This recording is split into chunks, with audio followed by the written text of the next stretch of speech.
Hello, friends. Good afternoon. This is Marjorie from Dreaming of an Rivers Homestead, and I am coming to you to talk about the using up what you have challenge that Three Rivers Homestead is putting on for the month of January and February with Grace. I am wanting to participate in this challenge because initially, when I first started canning food, I had a fear of using the food, wanting to hoard it so that it will be available in an emergency. Um, if you don't use it, you might lose it. That doesn't necessarily mean it's going to go bad. It doesn't mean that it doesn't mean what it typically means. But using it also goes along with my fresh produce. I think about how much fresh produce I lose on a weekly basis. I stick it in the refrigerator and it goes bad. If I can it, we eat it. So part of participating in this challenge with Jessica for Three Rivers Homestead is to not let anything in my refrigerator go bad. Where I'm sitting now is not in my house. I'm in the car. I am sitting in one of the places that I can wild forage. I'm sitting outside my daughter's school, and outside of her school there are several juniper trees that I can get juniper berries off of, that I have gotten juniper berries off of. I use them as a seasoning. I use them as a wild yeast.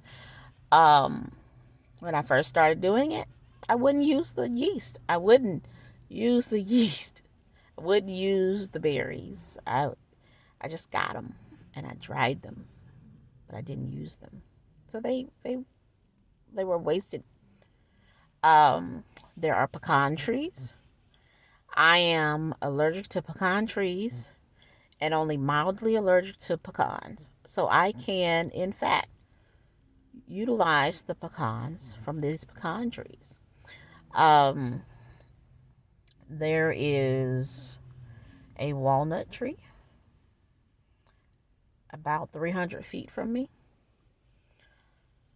There's a oak tree, several oak trees. There is a pine tree. The pine tree I've used the most. And that's because every time it storms and it loses some branches, I gather the needles and I put them on my strawberries, and I put them on my rosemary, and I put them on my blueberries because they like a more acidic soil. So I put those fresh needles that are more acidic than dry needles in my bed. I can use it to make tea. I have it. I don't know how it tastes. I have used it to make a cleaning product by gathering a bunch of it and putting it in some white vinegar and using it to clean. I do know how that tastes. Sorry, I had to mom duties. Like I said, I'm sitting outside my daughter's school, and there's a lot to wild harvest here. The middle school that she went to in the fall, and in the fall they planted some herbs, and I was able to harvest from there. And they planted some in the spring they planted some tomatoes and peppers, and those are things that I'm quite comfortable eating from a garden. And I grew up eating from the garden. I grew up eating peppers and peas and tomatoes and cucumbers and green beans from a garden. I did not grow up eating fruit from a garden, but I did grow up eating apples from the apple tree, And by fruit, I mean like strawberries, ground fruit, ground cherries. But there was maybe 3 apple trees in our yard, maybe 4. There were mulberry trees, um, raspberries without the thorns. There were black raspberries that was full of thorns. But growing up, we had access to that. We had access to that when a lot of people didn't have access to fresh fruit and vegetables. Um, I grew up in a very, very, very small town surrounded by cornfields. So there was plenty of fresh corn, or lots and lots of fresh corn. Um, it was very rare to see a salad, what we would call a salad today.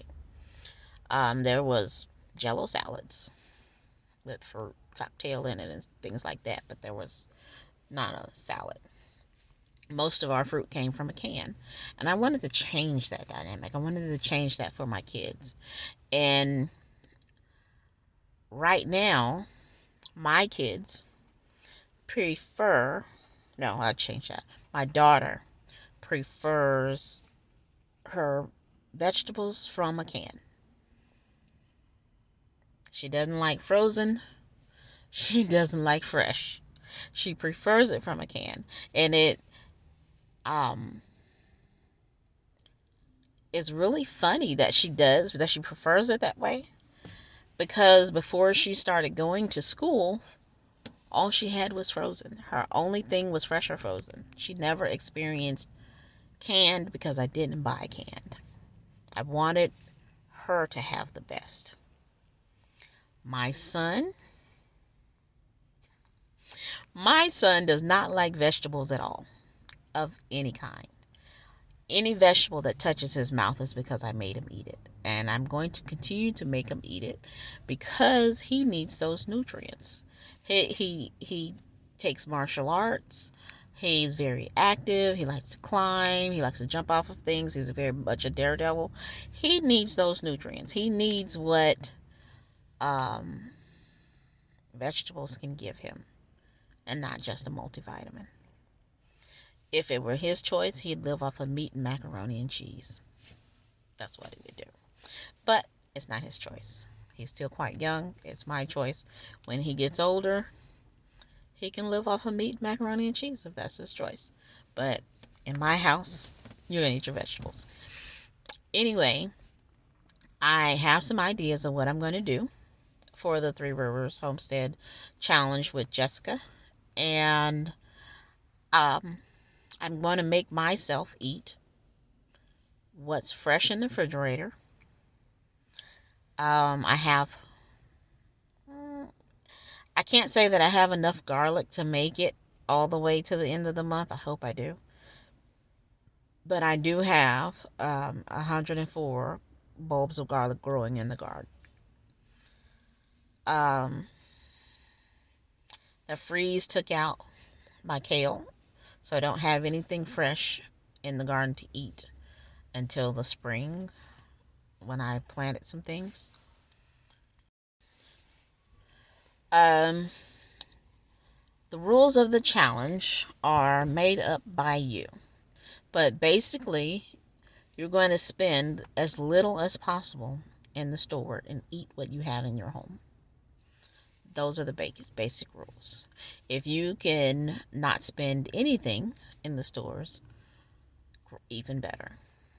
That means you have saved your grocery money for the month of January. And she's actually doing it for January and February. She's just had a baby, so she's giving herself some grace. I will attach her video in the description. Also, she is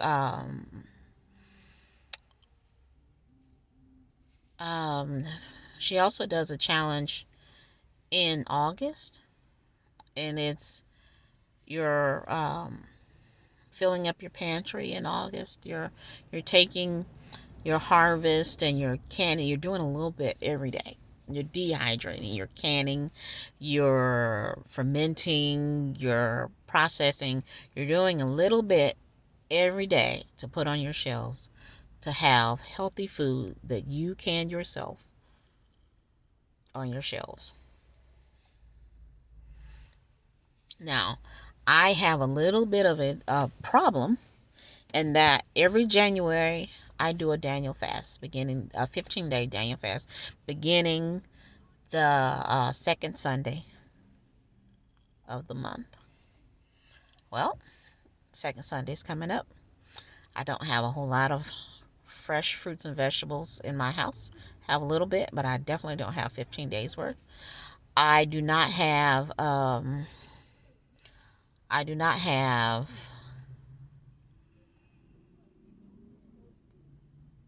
what I need to be able to survive for 15 days, because a lot of what I canned up in August and September and October and November, without considering the fact that I do this every January,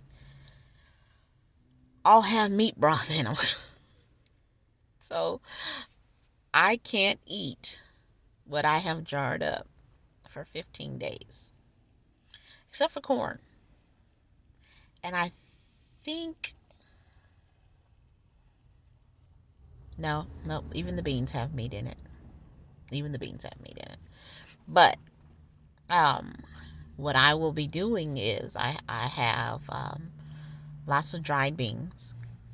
And so on Saturday, or actually today being Friday, I'm going to soak my beans for today and tomorrow. And then on Sunday, I'm going to cook them up. It'll be a week's worth of beans.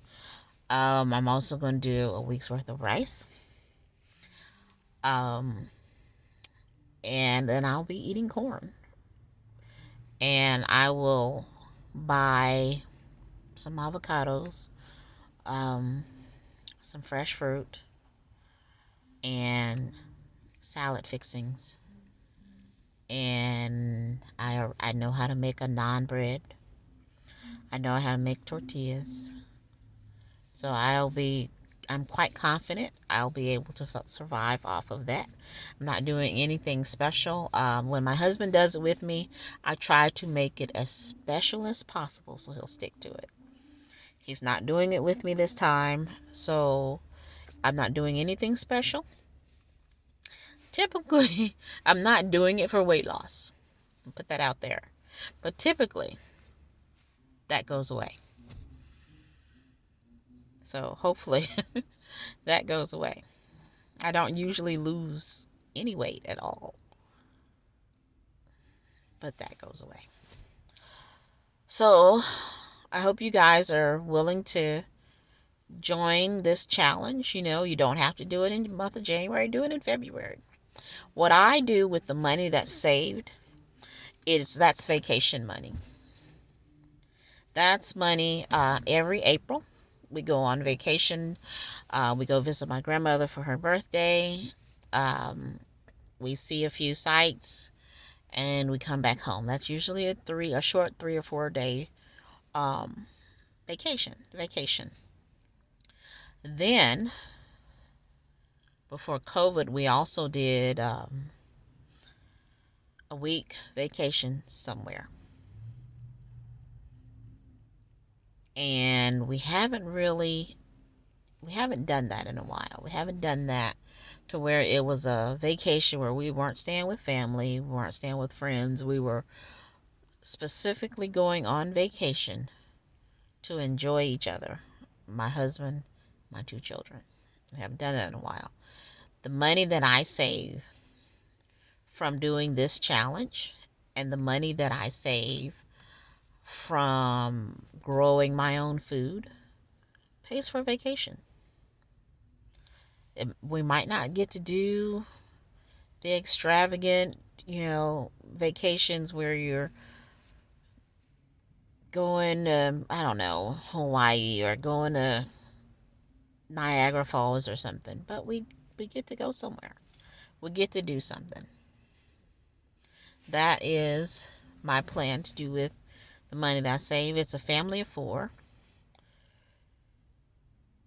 And it's going to cost, our monthly grocery bill is significantly higher now than it's ever been. And if the cost of groceries is what it's going to take you to grow some of your groceries, take it. You don't need a lot of space. My garden is tiny, very tiny. My garden is very, very, very, very tiny.